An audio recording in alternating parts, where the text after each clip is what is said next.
Bom, meus irmãos, vamos aqui trabalhar a nossa lição de hoje.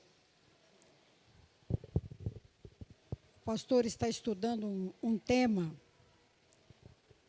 aí para alguns temas aí, mas ainda não conseguiu fazer isso. Vitor, tá? Você pode aumentar um pouquinho aqui?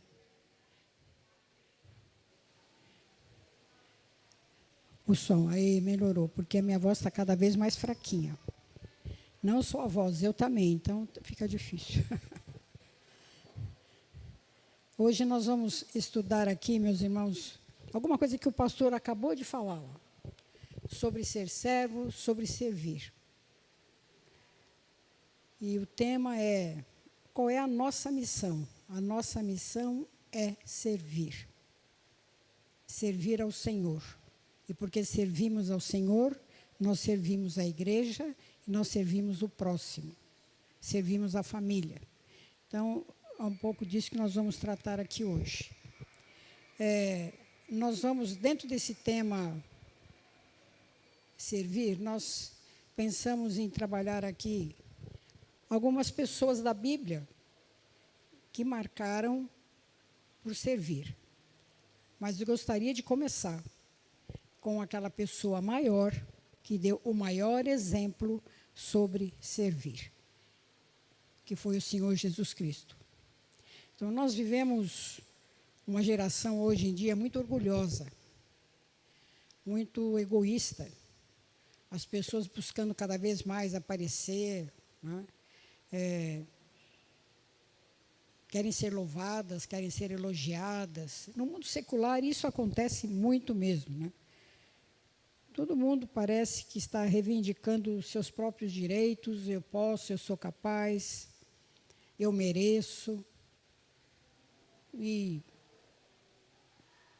poucas vezes nós vamos ver no mundo as pessoas servindo. Ontem à noite eu estava vendo uma reportagem na televisão e apareceu uma reportagem de uma senhora que veio lá do norte e caiu de paraquedas na favela de Paraisópolis, que é uma das maiores favelas que nós temos em São Paulo, se não for a maior. É uma área bem perigosa, muito grande, milhares de pessoas moram ali, e ela foi para lá, veio para cá com a família, e essa senhora, bateram na porta dela, era uma moça com um nenenzinho no colo, toda machucada, a moça e o bebê. Aí ela acolheu aquela moça, aquela jovem, ela não trabalhava, foi expulsa de casa pelo companheiro, e ela estava à deriva, sem saber o que fazer. E essa senhora cuidou dessa moça, cuidou da criança, e ensinou ela a costurar. E, a partir daí, ela teve uma ideia de ensinar outras mulheres a costurar. E começou com uma máquina, depois outra máquina, e aí as mulheres foram se achegando a ela e ela ensinando a fazer costura. Conseguiu roupas assim para reformar, retalhos, e começou a crescer o trabalho dela. Eu sei que quando eu olhei assim, a cena era de muitas máquinas, muitas mulheres trabalhando, inclusive fazendo desfile de moda já, porque estão costurando e ganhando o seu sustento. Eu fico pensando assim, aquela senhora conversando com o repórter, eu aposto que ela era crente, pela atitude dela, pelo que ela falou, como ela fez o trabalho. Não sei, mas eu sei que ela era uma mulher que estava servindo o próximo. Ela falou, eu vim aqui sem nada, com pouquinhas coisas, mas eu tinha uma máquina de costura. E com essa máquina eu fiz um trabalho. Então, há exceções no nosso mundo secular. E eu fico pensando que, lamentavelmente, no seio das igrejas, há uma preocupação do ego, de eu sou, eu posso. Não é? Há um livro escrito no final da década de 90, que fala Cristianismo em Crise, que conta assim, episódios da vida de líderes cristãos, que se dizem cristãos, como o Benihim, famoso, e outros aí que se acham deuses. Um deles, na pregação no púlpito, olhem para mim, vocês estão vendo Deus. Olhem para mim, vocês estão vendo Deus. Eu posso curar, eu posso te dar dinheiro. Coisa absurda, isso aconteceu muito, principalmente nos Estados Unidos. Com um manto de Jesus Cristo é o Senhor. Mas por trás, só queria aparecer, só queria ser e fazer as coisas que, para o seu próprio bem, para o seu próprio benefício, inclusive de enriquecimento financeiro. Né? Então, a cultura que nos odeia hoje, tanto na vida secular como na igreja, valoriza muitas vezes a soberba e não a humildade. Essa frase é comum. Você sabe com quem você está falando? Ah, gente. Você sabe com quem você está falando?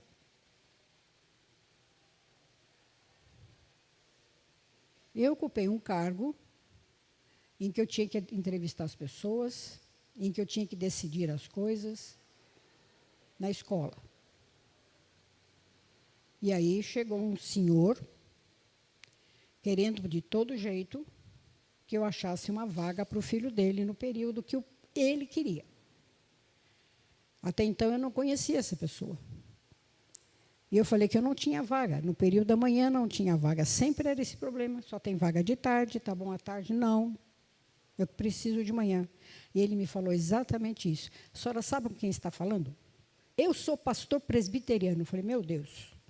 Aí que a coisa ficou feia. Porque ele seria o primeiro, não tem vaga. Minha irmã, então eu vou esperar. Quem sabe aparece uma vaga. Quem sabe dá certo depois. Né? Mas ele chegou assim. Aí eu disse para ele, Senhor, eu sinto muito. Aqui dentro da escola, eu só tenho aluno, professor e pai de aluno. Onde o senhor se encaixa como pai de aluno, por favor, o senhor tem que obedecer às normas da escola. Não é fácil isso, você ouvir uma coisa assim. Então, ele não tentou me comprar, como já outras vezes tinha acontecido, com dinheiro, com outras coisas. Não, ele simplesmente sabe com quem você está falando. Esse é o nosso mundo, que são exceções, graças a Deus. Mas o que nós vamos tratar aqui é, começando falando de Jesus Cristo. Você jamais iria ouvir dos lábios do Senhor Jesus Cristo, você sabe com quem você está falando? Porque falava, eu sei, eu sou, eu e o Pai somos um. Ele não precisava estar, não é? E humildemente ele fez o trabalho dele. E ele disse que eram bem-aventurados os humildes. Mas eu tenho 2 textos aqui, eu vou pedir que o Vitor lá fique espertinho. Mateus 20, 28, Vitor. Olha lá. Tal como o Filho do Homem, que não veio para ser servido, mas para servir e dar a sua vida por resgate de muitos, tal como o Filho do Homem, é isso, que não veio para ser servido, mas para servir. Quem era o Filho do Homem? Jesus Cristo. Ele veio para servir. Porque ele entendeu que é assim que ele tinha que ser. Lucas 22, 27. Pois qual é o maior? Quem está à mesa ou quem serve? Quem é o maior? Porventura não é quem está na mesa? Pois no meio de vós eu sou como quem serve. Eu sou servo. Esse é o nosso Jesus. Eu sou servo. Muito bem, o texto que nós vamos começar aqui, para falar do Senhor Jesus, é o texto que mais fala sobre Jesus Cristo como servo. João, capítulo 13. Nós vamos trabalhar um pouquinho em cima desse. João, capítulo 13.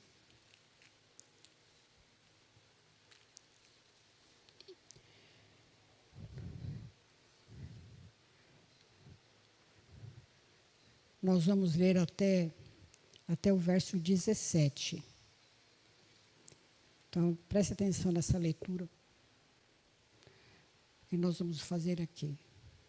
Ora, antes da festa da Páscoa, sabendo Jesus que era chegada a sua hora de passar deste mundo para o Pai, tendo amado os seus que estavam no mundo, amou-os até o fim.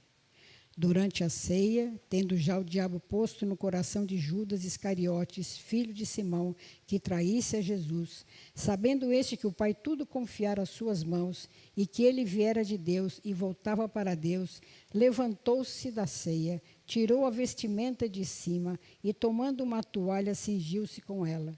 Depois deitou água na bacia e passou a lavar os pés dos discípulos e a enxugá-los com a toalha que já estava cingido.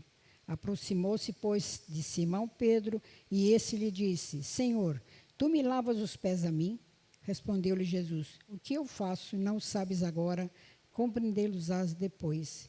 Disse Pedro: Nunca me lavarás os pés. Respondeu Jesus: Se eu não te lavar, não tens parte comigo. Então Pedro lhe pediu: Senhor, não somente os pés, mas também as mãos e a cabeça. Declarou-lhe Jesus: Quem já se banhou não necessita de lavar senão os pés. Quanto ao mais, está todo limpo. Ora, vós que estáis limpos, mas não todos, pois ele sabia quem era o traidor.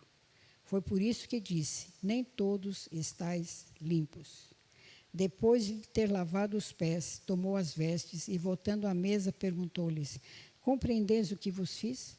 Vós me chamais o mestre e senhor e dizeis bem, porque eu sou. Ora, se eu, sendo o senhor e o mestre, vos lavei os pés, também vós deveis lavar os pés uns dos outros, porque eu vos dei o exemplo, para que, como eu fiz, façais vós também. Em verdade vos digo que o servo não é maior do que o seu senhor, nem o enviado maior do que aquele que o enviou. Ora, se sabeis estas coisas, bem-aventurados sois, se as praticardes. Muito bem. Jesus estava em Jerusalém. Logo ele seria crucificado. O processo e o julgamento dele já estava praticamente acontecendo. Judas estava só armando um momento para que ele entregasse Jesus na mão das autoridades religiosas. Era a véspera da Páscoa. Jesus está reunido com os 12. Talvez no tabernáculo. Nós não sabemos bem onde ele estava. Mas ali era aquele momento da ceia. Quando a gente vê aquele quadro famoso da ceia, né, pintado por um pintor famoso, que Jesus, assim, assentados, é esse momento aqui. Jesus está ali com eles. São seus companheiros, aqueles que ele escolheu para ficar com ele. Então Jesus tem uma atitude. Era uma quinta-feira, durante aquela cerimônia de comer, de se alimentarem, Jesus tira a roupa de cima, a túnica que ele tinha, fica com a sua roupa íntima, pega uma toalha, amarra na cintura, pega uma bacia com água e passa a lavar os pés dos 12. Então a gente pode imaginar essa cena. Pedro fica indignado. Como? O Senhor é o mestre, é o Senhor. Está lavando meu pé? Vai lavar o pé de todo mundo? Inclusive lavou o pé do Judas, né? Não vamos esquecer disso. E Jesus já sabia o que iria acontecer com Judas. O que Jesus quer nos ensinar como ele foi o exemplo maior de servo. Eu vim para servir. Qual é a essência dessa história aqui? Não é lavar o pé. Está no versículo 1. Tendo amado os seus que estavam no mundo, amou-os até o fim. O que motivou Jesus a tomar aquela atitude foi amor. Ele amava aqueles 12, ele amava todas as pessoas que buscavam ele, que o serviam, e que serviriam posteriormente até o fim. A grande virtude do amor é a humildade. Ser humilde. Jesus mostrou ali que ele era igual a eles. Ele vai dizer assim, eu sou igual a vocês. Aqui não tem quem serve, quem é servido. Eu estou aqui para dar o exemplo, para que vocês façam e lavem os pés uns dos outros. Quer dizer, vocês sejam servos uns dos outros. Sirvam. Não se orgulhem, porque vocês são o meu grupo escolhido, vocês são os tais. Não, sejam servos. Jesus lavou os pés, porque primeiro ele amou. Amou com amor eterno, perfeito, o amor salvador. Jesus lavou os pés porque se importava com a vida espiritual dos seus discípulos. Vocês façam a mesma coisa. Sejam humildes. Vocês vão servir. É como se ele estivesse dizendo, daqui a pouco vocês não vão me ver mais. Eu vou ser crucificado, mas vocês vão ficar aí para servir. Servir a mim, a Ele mesmo, como Senhor, como Deus, e servir o próximo. Jesus lavou os pés sabendo que o seu exemplo seria fonte de alegria para quem o imitasse. Jesus lavou os pés para estabelecer para os seus um modelo da humildade amorosa. O que ele quis ensinar? Desenvolvam um coração de servo. Vocês foram chamados para servir. Meus queridos, nós fomos chamados para servir. As mesmas palavras que o pastor usou ali na abertura. Nós somos chamados para servir. Cada um fazendo a sua parte. Cada um fazendo o seu trabalho. Mas nós somos chamados para servir. E isso, eu fico pensando que João Batista, que era parente de Jesus, o grande profeta, o último profeta, que veio dizendo ao mundo, em toda lá a região da Galileia, eis o Cordeiro de Deus que tira o pecado do mundo. João Batista era um líder, ele tinha seguidores, ele tinha os seus discípulos. Ele foi uma pessoa importante. Mas como João Batista foi humilde? Como ele foi? Quando os seus discípulos disseram assim, mas tem um Cristo aí dizendo que é o tal. Que foi que Jesus disse, quem sabe?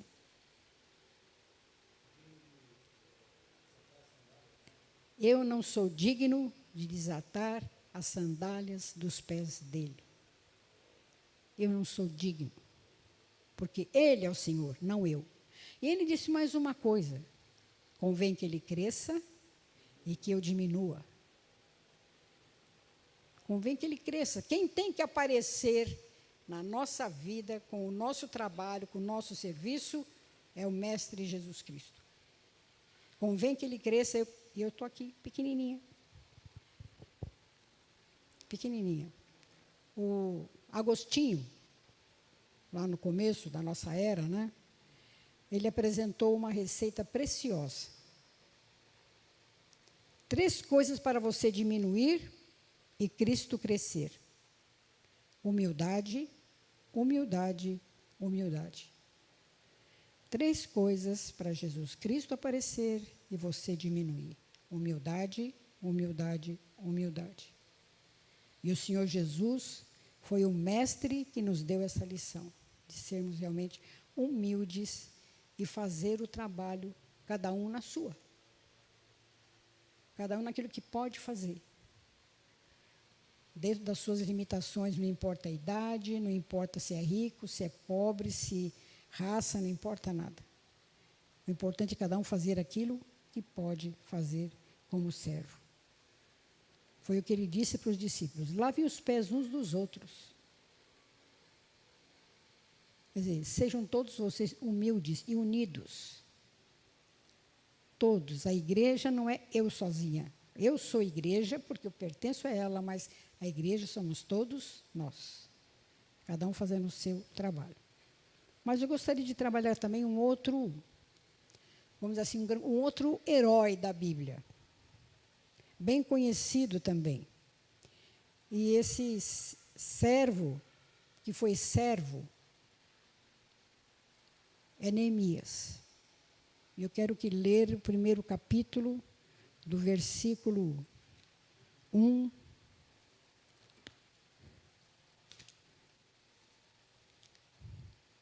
É que eu troquei de Bíblia, agora que eu achei. Neemias, capítulo 1.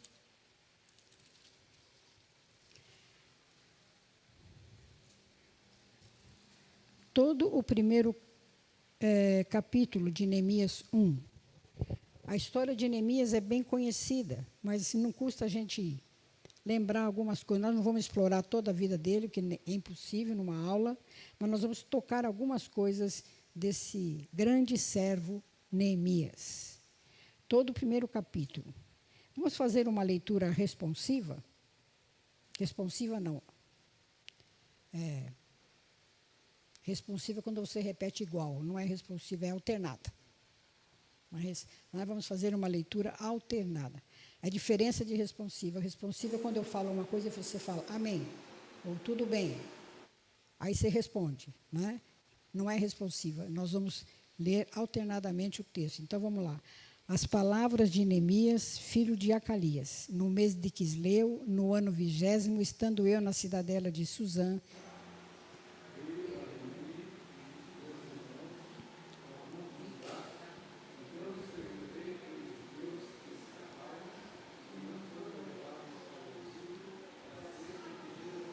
Disseram-me, os restantes que não foram levados para o exílio e se acham lá na província, estão em grande miséria e desprezo. Os muros de Jerusalém estão derribados e as suas portas queimadas.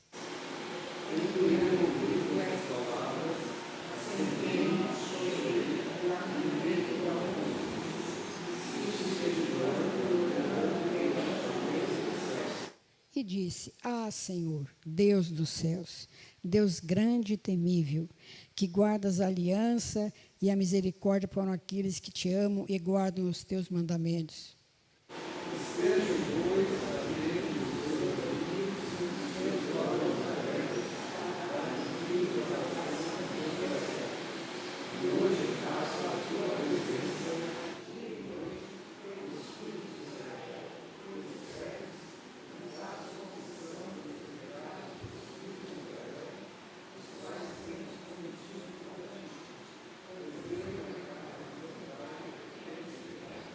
Temos procedido de todo corruptamente contra ti. Não temos guardado os mandamentos, nem os estatutos, nem os juízos que ordenaste a Moisés, teu servo.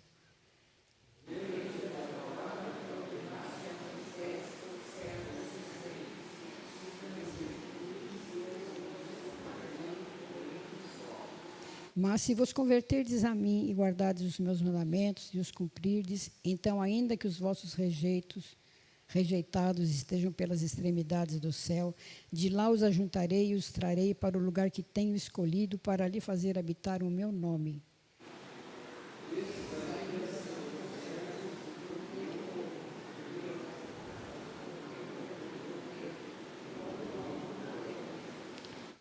Senhor, estejam, pois, atentos os teus ouvidos à oração do teu servo e a dos teus servos que se agradam de temer o teu nome.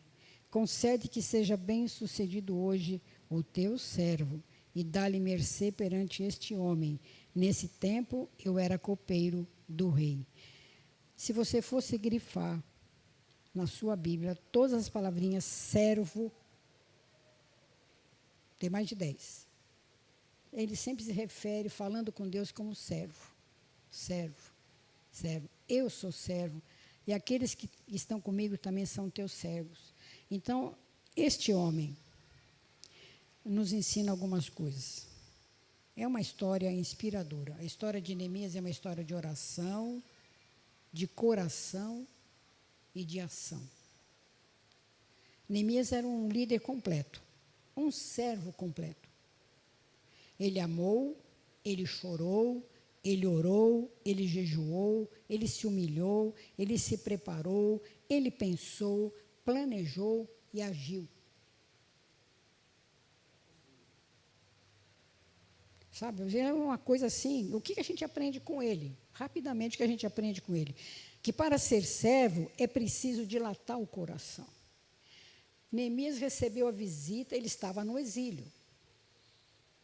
Ele era cativo. Ele tinha o privilégio de ter sido escolhido para trabalhar como copeiro do rei. O rei, antes de se alimentar, alguém tinha que provar comida para ver se ele não estava envenenado. O copeiro fazia isso. Cuidava da comida do rei, do que ele tomava, do que ele comia, assim, se alimentava. Ele morava no palácio, mas ele era um escravo. E aí ele recebeu a visita de um grupo de homens que vieram de Jerusalém, entre eles o irmão dele. E que contaram para ele como Jerusalém estava. Vamos nos lembrar que Jerusalém foi invadida pela Babilônia. Jerusalém foi destruída, os muros, o templo, tudo. E eles levaram cativo um monte de gente com eles. Os que ficaram em Jerusalém, os que escaparam daquela leva de serem presos, ficaram à mercê lá em Jerusalém. Ficaram assim, sem ter nada. Pobres, com dificuldade para se alimentar, morando no restante das coisas que sobraram lá. O povo estava mal, é o que os irmãos deles estão falando para ele. Você não sabe, Neemias, a coisa está feia lá. Aí o que aconteceu? Neemias se condoeu com isso. Falou, puxa vida, o que eu posso fazer para ajudar o meu povo? Então ele ora, ele jejua, ele chora por dias para dizer, Senhor, eu sei que a gente não merece. Se nós somos cativos é porque nós pecamos, Senhor. Se a Babilônia veio e acabou com a gente é porque nós erramos, nós estamos longe do Senhor.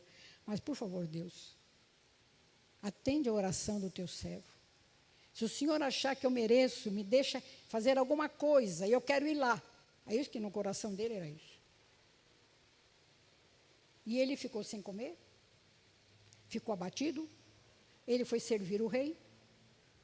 O rei falou, o que está acontecendo com você? Por que você está com esse semblante? Aí ele contou para o rei. E o rei o que fez? Pode ir lá. Você pode ir, eu te dou cartas de apresentação, você pode levar gente com você, você pode fazer o que você quiser, pode ir. Quem é que moveu o coração daquele rei pagão? Foi Deus, diante da oração e do pedido de Neemias. E Neemias foi. Chegou lá, olhou tudo aquilo destruído. Olhou tudo aquilo assim, devastado. O texto diz no capítulo 2 que ele andou. Ele foi andando e vendo tudo o que estava acontecendo. Então, a primeira coisa que a gente aprende é assim, para ser servo, serva, nós precisamos de oração e de jejum. Jejum não é muito da nossa prática, né? Mas não é errado jejuar. Nós precisamos de contrição, nós precisamos chorar, nós precisamos lamentar. Isaías 57:15. Porque assim diz o alto, o sublime, que habita a eternidade, o qual tem o nome de santo. Habito no alto e santo lugar, mas habito também com o contrito e abatido de espírito, para vivificar o espírito dos abatidos e vivificar o coração dos contritos. Eu habito na eternidade e eu estou do lado daquele que é contrito, que chora, que me busca e que lamenta a sua situação. O próximo aí agora é Salmo 34:18. Perto está o Senhor dos que têm o coração quebrantado e salvos de espírito oprimido. Deus vai atrás daquele que se humilha diante de Deus e diz, eu preciso, Senhor. A situação está difícil. Eu preciso da tua ajuda, eu preciso da tua direção. Então, para ser servo ou ser serva do Senhor Jesus Cristo, é preciso dilatar o coração, orar, chorar, lamentar e ser humilde, como ele foi. Nós não merecemos, nós só pecamos, só fizemos coisa errada, mas Deus, por favor, tem paixão da gente, tem dó, Senhor, faz alguma coisa. Eu fico vendo Neemias ali orando por dias, pedindo a direção de Deus. O apóstolo Paulo, quando se despediu da igreja de Éfeso, onde ele tinha sofrido muita perseguição, ele reúne os presbíteros da igreja, ele reúne a liderança, e ele diz o que? Atos 20, 18, 19. E quando se encontraram com ele, disse-lhes, Paulo, vós bem sabeis como foi que me conduzi entre vós, em todo o tempo, desde o primeiro dia que entrei na Ásia, servindo ao Senhor com toda humildade, lágrimas e provações que pelas ciladas dos judeus me sobrevieram. Vocês sabem como eu me portei no meio de vocês. Foi com humildade, com lágrimas, que eu suportei toda a perseguição. O apóstolo Paulo é muito, assim, em vários momentos ele vai dizer isso, que como ele foi humilde para buscar a direção de Deus. E aí eu fico pensando que para ser servo é preciso deixar a vanglória, o egoísmo. Ninguém viu isso em Neemias.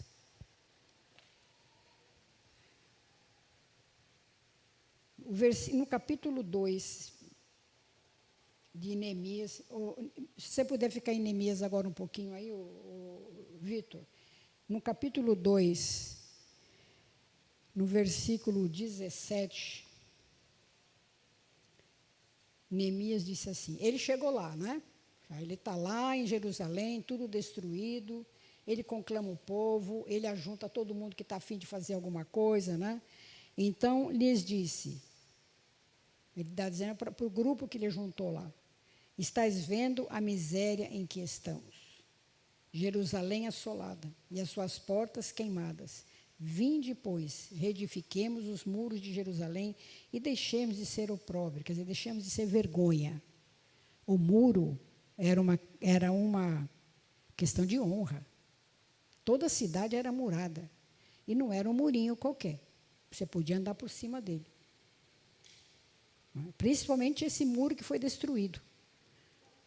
Os levitas andavam por sobre os muros cantando. Era uma fortaleza. Não era um muro qualquer. Mas vejam o que é bonito aqui. Vinde, pois, reedifiquemos os muros. Ele não chegava falando assim, olha, eu vou reconstruir esse muro. Quem está a fim de ajudar? Eu vou dar um troco para você, um troco para você. Quem está a fim de ajudar? Não, nós vamos reedificar esse muro. Eu não vou fazer isso sozinho. Não vou fazer isso sozinho. Eu vou precisar de vocês. No versículo 20 aí, ele diz, então lhes respondi, porque havia inimigo já lá. Havia um grupo que não estava concordando com Neemias, que ficaram querendo destruir. Não, essa ideia sua não vai dar certo. Né? Então, ele diz assim para esse grupo, o Deus dos céus é quem nos dará bom êxito. Nós, seus servos, nos disporemos e reedificaremos. Vós, todavia, não tendes parte nem direito, nem memorial em Jerusalém. Vão embora. Se vocês não concordam em fazer o trabalho, tchau. Mas eles não foram. Eles ficaram articulando para destruir toda a ideia do Neemias. Né? Mas vejam aqui, nós, seus servos, nós nos disporemos. Nós. Meus queridos, a palavra mais bonita que a gente pode ouvir é nós. Nós vamos trabalhar para o Senhor. Nós vamos louvar o Senhor. Nós vamos fazer o trabalho. É nós. A pior palavra é eu. É nós. E Neemias o tempo todo é nós. Nós vamos fazer. Não houve no coração desse servo do Senhor nenhuma jactância, eu vou me gloriar. Apesar que ele virou governador de Jerusalém. Ele ganhou um posto alto. Ele voltou para a Babilônia, mas ele tinha um posto alto ali. Né? E ele trabalhou a vida espiritual do povo ao lado de um grande servo de Deus também que estava do lado dele, que era Esdras.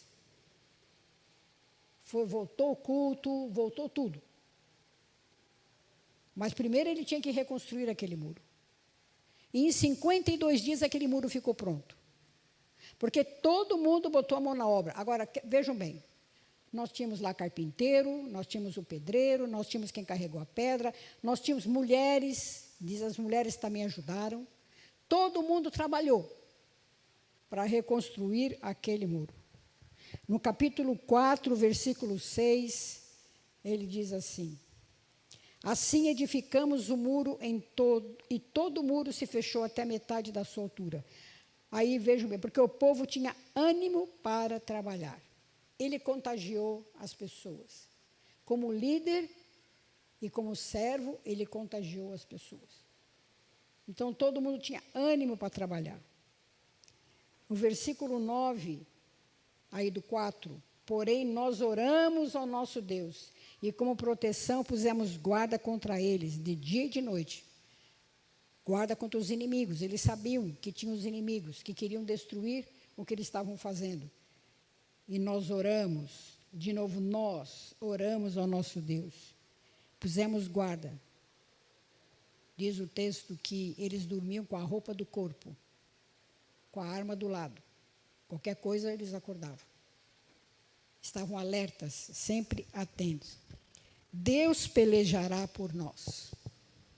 Nós sabemos que essa obra não é minha, Neemias, não é de vocês, essa obra é do Senhor. Quem é que peleja por nós aqui? Quem é que luta por nós aqui? Contra o diabo, contra o inimigo, é o nosso Deus. Ele peleja por nós, Ele está do nosso lado. Mas para isso eu preciso buscá-lo em oração. Então, Neemias não fez o trabalho sozinho. Ele não buscou glórias para ele. Em vez de ciúme, de competição, nós fizemos. Para ser servo ou serva do Senhor, tem que haver disposição para realizar a tarefa na vontade e na dependência do Senhor. Foi isso que ele fez. O Senhor pelejará por nós. Nós temos armas, nós temos o material para construir o muro, nós temos tudo, mas Deus vai nos defender. Deus vai estar conosco. É dependência dEle. Nós fazemos tudo porque dependemos dEle. Senhor, eu desejo te servir, mas sem a tua mão comigo, eu nada vou fazer. No capítulo 5, no versículo 19, ele diz, 5:19. Lembra-te de mim para o meu bem, ó meu Deus, e de tudo quanto fiz a este povo. Lembra-te de mim, Senhor. Ele estava ficando cansado. Ele estava ficando... Foi uma obra grandiosa a ser realizada e que ele estava fazendo ali. A pressão era muito grande. Lembra-te de mim para o meu bem, ó meu Deus, e de tudo quanto fiz a este teu povo. Me ajuda, me ajuda. É assim que nós agimos quando nós temos um cargo na vida secular, temos alguma coisa em casa, como chefe de família, os pais. Senhor, me ajuda. Lembra-te de tudo que eu tenho feito. Lembra de tudo que eu tenho feito. Nós não somos nada. E o verso mais bonito deste livro de Neemias, ao meu ver, está no 6:9. O muro ficou pronto, mas a pressão era tanta. E o que ele diz no 6:9? Porque todos eles procuravam atemorizar-nos, dizendo: as suas mãos largarão a obra e não se efetuará. Estavam debochando deles. Vocês não vão conseguir. Vocês estão brincando. Sabe que vocês vão conseguir fazer tudo isso aí? Vocês não vão conseguir, não. Ele havia pressão de todo lado para que esse muro não ficasse pronto. Vocês vão largar essa obra, vocês não vão aguentar. Mas o que foi que Neemias orou? Agora, pois, ó Deus, fortalece as minhas mãos. Essa frase, para mim, diz tudo. quando nós estamos com dificuldade, quando nós estamos com problemas, quando nós estamos assim enfrentando, seja lá o que for. Como serva, como servo, a nossa oração tem que ser essa. Ó Deus, fortalece as minhas mãos. Não me deixa desistir. Não me deixe esquecer da tua graça. E nós não podemos nos esquecer da graça de Deus hora nenhuma, por mais difícil que seja a nossa vida. Senhor, eu te sirvo. Eu sirvo a igreja. Eu tenho procurado andar nos teus caminhos. Me ajuda, Senhor. Fortalece as minhas mãos. Nós não somos nada, por isso devemos nos quedar diante daquele que nos alcançou com a sua graça maravilhosa. Muitas vezes a gente coloca a nossa capacidade acima de tudo. Intelectuais, inteligentes, para enfrentar uma empreitada, uma tarefa, mas em tudo isso podemos ser inúteis se o Senhor ficar de fora. Por mais inteligente que eu seja, por mais que eu seja capaz, por mais que eu sei tocar um instrumento maravilhosamente bem, por mais que eu saiba falar, que eu saiba pregar, se eu fizer isso fora da dependência de Deus, será tudo inútil. Então, um grande obstáculo, muitas vezes, na obra de quem serve, é pensar assim, fui eu que fiz. Eu que faço. Eu faço aquilo, eu faço isso. É muito perigoso isso, muito perigoso. Então, Neemias nos ensina isso, que nós temos que abrir o coração, buscar em oração e realizar alguma coisa. Veja que Neemias não só chorou. Ele não ficou lá uma semana chorando, lamentando. Ele fez algo. Ele foi lá, mãos à obra. Pegou a picareta, pegou a pá e foi lá trabalhar. Ele não ficou parado. Liderou o povo. Então, o servo trabalha. Quem é servo do Senhor Jesus Cristo não pode ficar parado. Nós temos que ter a responsabilidade para fazer o trabalho. Principalmente os mais novos. Nós temos que pegar essa moçada aí, inculcar na cabeça deles que eles têm que trabalhar para o Senhor mesmo com seriedade. Porque nós vamos ficando velhos, vamos saindo. Eu já estou nessa, né? Eu, dona Elza ali, já estamos com o pé atrás. Né? Os mais jovens têm que trabalhar. E os mais velhos vão fazer o que pode fazer. Ora, tem uma senhora que muitos aqui conhecem, a Gláucia Valim, muito minha amiga, filha da Zuca, que foi membro da nossa igreja até morrer. A Gláucia está com esclerose múltipla. Há quase 18 anos na cama, só mexendo a cabeça. Não mexe mais nada do corpo. Mas é lúcida. Toma conta da vida dela pelo telefone. A enfermeira põe o telefone aqui, ela conversa com a advogada, ela resolve as coisas, faz tudo. Vê o remédio, vê tudo. Briga lá com o convênio, quando não quer fazer as coisas como ela precisa. Ela se vira. Mas ela não faz só isso. Ela ora pelo telefone. Ela liga para as pessoas. Ela ora com as pessoas. Ela lembra dos aniversários. Ela ora pelo pessoal da clínica onde ela está. Ela ora com as enfermeiras que cuidam dela 24 horas por dia. Ela é a única coisa que ela pode fazer. E falar que Jesus faz na vida dela. E se deleita ouvindo e participando dos cultos pela internet, que o nosso irmão botou lá para ela, lá que a enfermeira acessa e ela assiste os cultos. Aí eu fico pensando assim, ela tinha motivos de sobra para não fazer nada. Mas ela é serva. Ela é serva do Senhor. Não importa a situação que ela está. E quando a gente vai lá visitar a Gláucia, a gente sai... Você vai lá para confortar ela? Não, você que sai confortando. Porque você vê que você não está fazendo nada, porque ela, do jeito que ela está, ela faz. E não é brincadeira o que ela tem passado. Mas Deus tem sustentado aquela irmã.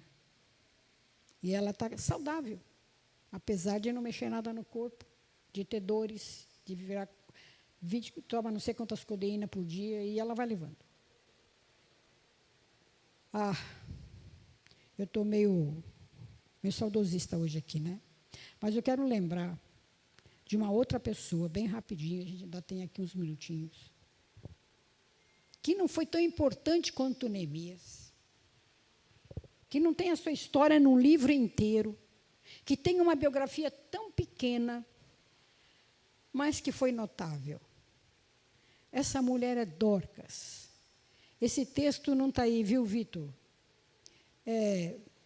Atos, capítulo 9, bem rapidinho, aqui é a história da Dorcas.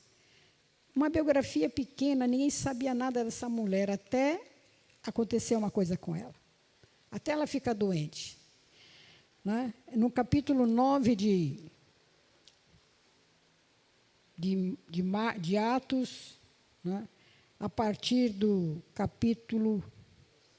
versículo 36, desculpe, a partir do 36, havia em Jope uma discípula por nome Tabita. Nome esse que traduzido quer dizer Dorcas. Ela era notável pelas obras e esmolas que fazia. Ora, aconteceu naqueles dias que ela adoeceu e veio a morrer. Depois de a levarem, puseram-na no cenáculo. Como Lida era perto de Jope, ouvindo os discípulos de Pedro, que Pedro estava ali, enviaram-lhe 2 homens que lhe pedissem: não demoreis em vir ter conosco. Pedro atendeu e foi com eles. Tendo chegado, conduziram-no para o cenáculo, e todas as viúvas o cercaram, chorando e prostrando-se, e mostrando-lhe túnicas e vestidos que Dorcas fizera enquanto estava com elas. Mas Pedro, tendo feito sair a todos, pondo-se de joelhos, orou. E voltando-se para o corpo, disse: Tabita, levanta-te. Ela abriu os olhos e, vendo a Pedro, levantou-se. Ele, dando-lhe a mão, levantou-a. E chamando os santos, especialmente as viúvas, apresentou-a viva. E isto se tornou conhecido por toda a cidade de Jope, e muitos creram no Senhor. Pedro ficou em Jope muitos dias, em casa de um curtidor chamado Simão. Olha que biografia, só tem isso aqui de Dorcas. Viúva. Mas por que ela foi notável? Primeiro, porque ela era uma discípula. Ela era uma serva do Senhor Jesus Cristo. E o que essa mulher fazia? O que ela tinha nas mãos? Agulha e linha. Ela costurava. Ela costurava para as viúvas, para os pobres, para quem precisasse. Aí você vai imaginar que essa mulher não foi notável porque construiu um muro, porque foi o grande rei Davi, porque foi um Pedro, porque foi Paulo. Não. Ela foi notável pelas obras que fazia. Quando ela morreu, todo mundo percebeu. Vai fazer falta. Como? Ela era, sim, uma pessoa especial, essa mulher. Não sabemos nada dela. Se tinha posse, se não tinha. Se era sozinha, se não era. Uma biografia tão pequena, mas uma vida notável. Então, não importa o que a gente faz para o Senhor. Se é muito, se é pouco. Vou fazer o que eu posso fazer. O que eu posso fazer. Nossa declaração deve ser sempre aquela que Paulo fez, escrevendo à igreja de Corinto. Capítulo 15 da primeira carta aos Coríntios, versículo 10. Pela graça de Deus, sou o que sou. Primeira coisa que ele reconhece, não sou eu, é a graça de, se eu sou o que eu sou, o apóstolo, o pregador, o famoso, não é eu, é a graça de Deus comigo. E a sua graça que me foi concedida não se tornou em vão, não foi à toa, porque eu trabalhei muito, até mais do que os apóstolos todos lá. Todavia, veja essa frase, todavia não eu, mas a graça de Deus comigo. Se eu trabalho para o Senhor, se eu faço alguma coisa, é porque a graça de Deus está comigo. Era essa graça que me foi otorgada de tirar você do inferno, de colocar nos braços do Senhor Jesus, porque Ele morreu na cruz no seu lugar. Se você aceita isso na sua vida, tenha esta certeza. Tudo que você faz é pela graça. Porque você é servo. Não é você, é Ele. É Ele na sua vida. Muitas vezes o muito fazer é pelo bem da igreja.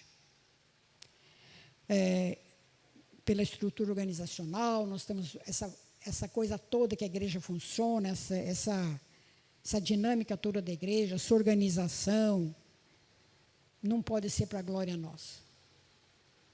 Tem que ser para a glória de Jesus. Nada do que a gente faz tem que diminuir a glória dele.